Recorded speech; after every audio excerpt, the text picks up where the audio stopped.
Thanks for tuning in to another episode of our Tailgate Pad Tuesday series, brought to you by our friends at competitivecyclist.com. If you haven't been following along, you are missing out. We will be giving away each of these pads, or well, most of the pads, the ones that we don't keep, to one or many lucky text message subscribers. We'll be putting that phone number and what you got to text in the description down below. And be sure to subscribe to the channel to stay up to date on reviews like this and a lot of other content. Today, we've got the Dakine Pickup Pad DLX. This is the curved model. Dustin, take it away. So the Dakine Pickup Pad DLX. We tested the curved model just to spice up this review series, and it comes in at a price point of $205. The curved pad for the large is 59 inches wide. They do offer this pad in non-curved as well as in small, medium size to fit smaller trucks. Yep. So we tested the curved model just because we wanted to spice things up and be sure to include that into the roundup. On the GMC right here though, it doesn't fit poorly. It will work. It's gonna be fine. So if you have this pad or you get this pad for your truck and then next year you buy a new truck, you might not need to buy a new pad immediately. It should work for you. And I feel like, this is just opinion, but I do feel like trucks are going to that thick top cap curve situation. I hope not. I don't understand why, but that kind of seems to be the trend. Everything's getting beefier, so. The outer on this pad looks vastly different than some of the other pads out there. What's going on here? Well, beyond the curved nature of the pad, Dakine is very specific to share that it has a UV coated recycled polyester outer. We do see a lot of tarpaulin or heavy polyester, but this one is different. It feels different. Looks different. In theory, might hold up better to, you know, that full bright sun exposure that you can get here in the high desert, or if you live in LA and it's just sitting in a parking lot or something like that. Beyond that, it has that microfiber felt underside liner, which is a thing that we all like.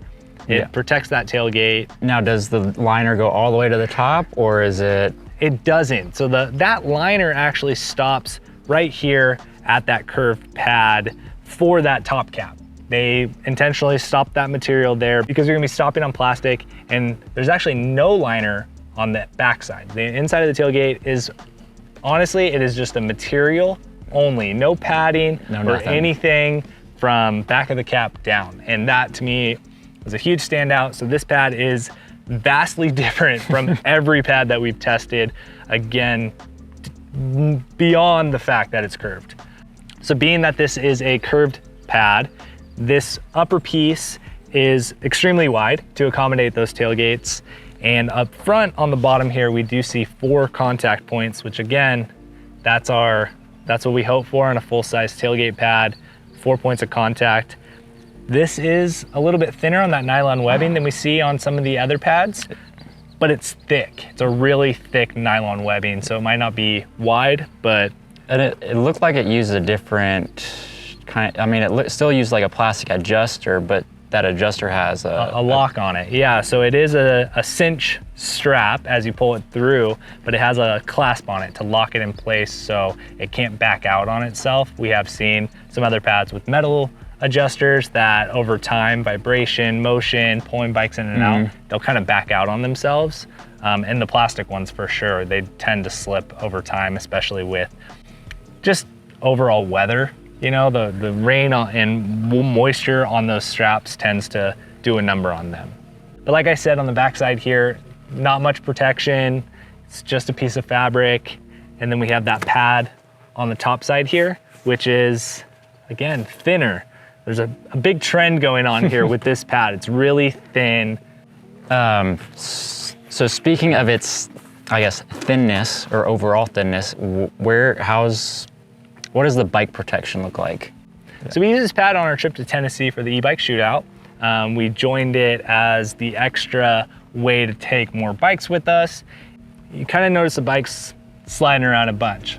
Fortunately, it does have good straps on the back, but for e-bikes, the hook to loop ratio and the length of that strap just kind of negates any potential possibility of getting that strap around an e-bike. So it needs more loop, essentially. More loop would definitely fit SLs. I'm not sure about thinner full-size e-bikes, but SLs, it would definitely reach around and have enough length.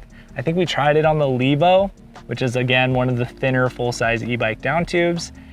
And maybe we got just a small portion of it. Not enough to trust it. Yeah. It wasn't worth it. We did use those Evoc e-bike straps specifically for that trip on this pad, and those work great. So there's options out there if you don't have an e-bike now and you get one and you need that option available to you. Okay, so that's bike retention. How does the pad itself protect the down tubes? The pad itself, again, on the topic of thin, there is effectively no padding. This is a pad on top, but it is extremely firm. And right on the edge of the seam where you are supposed to line up the tailgate pad, there's just no padding at all. So it's essentially riding on plastic. You're pretty much putting your down tube directly on this material or a stitch straight to the top of your tailgate. But up front on the forks, this thick, dense pad up top does reach around on your tailgate.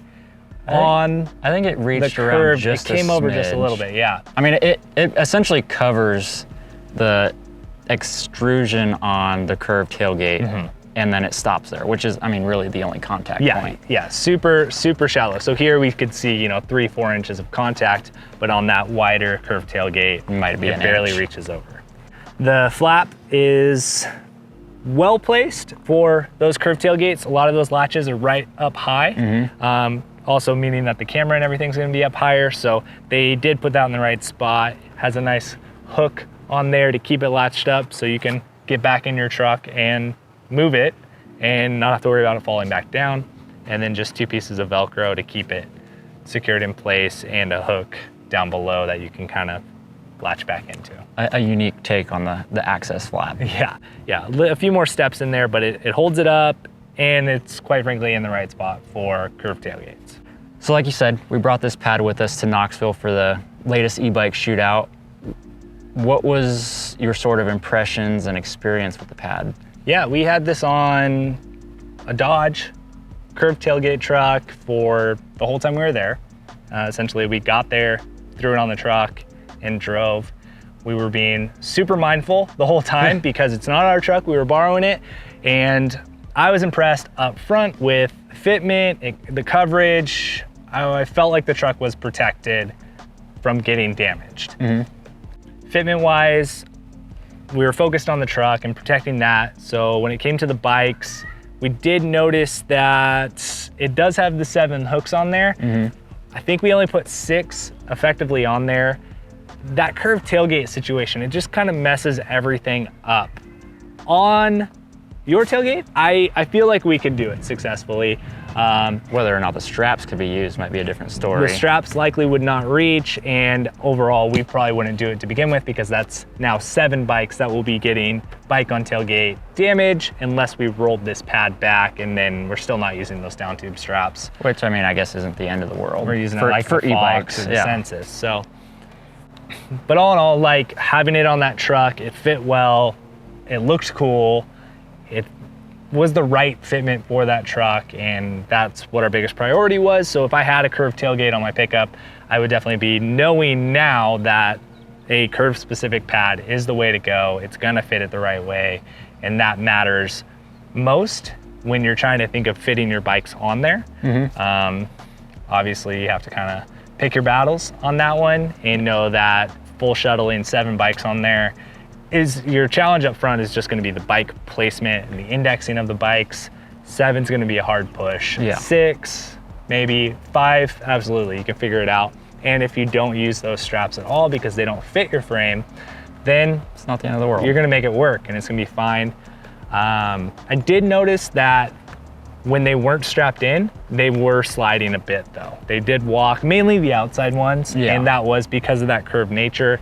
So I don't know if I can fault the pad for that, but I know that if there was a thicker foam pad or something to hold that down tube, or maybe just a block on the outside, like the Census, some bumpers on there, it would be great. But all in all, I don't know, it didn't stand out too much to me, and there's definitely a few things that I would likely try to swap out and maybe try just a different pad in the future. I mean, well, essentially, like, one way to make this pad better, it sounds like, would just be to throw on a blanket underneath the whole thing. Yeah. And add a little more thickness to it. Yeah, treat it like a horse blanket, honestly. Put the pad under there and then throw this on top. You probably would have better luck, but to find something that's also gonna have that microfiber fleece liner and be a pad, there's other options, I think. But for a curved tailgate, there might not be. There's a couple, but yeah, it's slim pickings for you guys.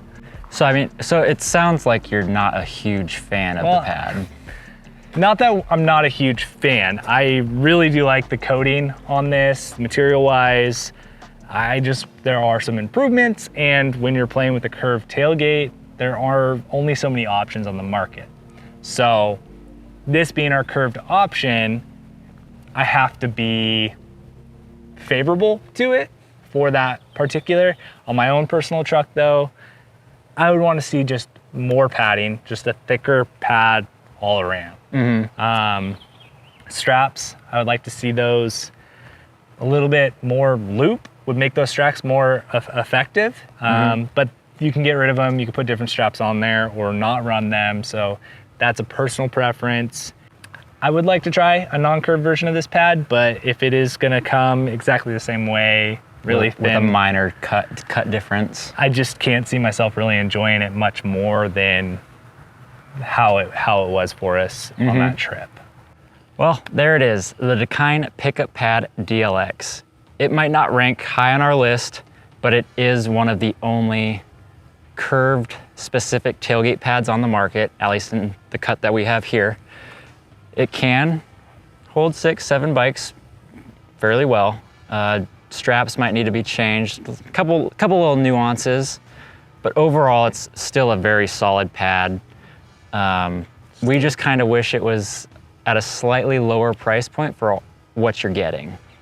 Once again, thanks to Competitive Cyclists for helping make this series possible. Use Loam 15 at checkout at competitivecyclist.com to take 15% off your order for all applicable items. Make sure you're subscribed to the channel and sign up for our text group for a chance to win one of many of the pads that we're giving away in this series. All that will be down below in the description, and thanks for watching. See you out on the trail.